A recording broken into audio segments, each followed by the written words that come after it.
თავისუფალი და აგრარული უნივერსიტეტები ტექნოლოგიური უნივერსიტეტის პროექტს დამოუკიდებლად განახორციელებენ.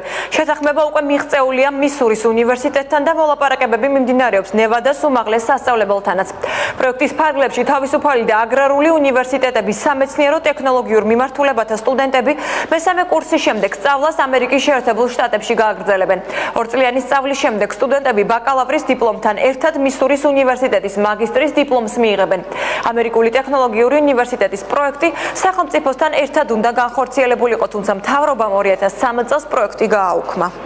ჩვენი მოდელით, რაზეც უკვე შევთანხმდით და რაზეც სექტემბერში შეიძლება ჩვენი სტუდენტები გაემგზავრონ უკვე შეერთებულ შტატებში. ამ იდეის შედეგად უკვე ეხებულობს უფრო მაგისტრის დიპლომს, რომელიც არის ერთი თანრიგით მაღლა, ხო?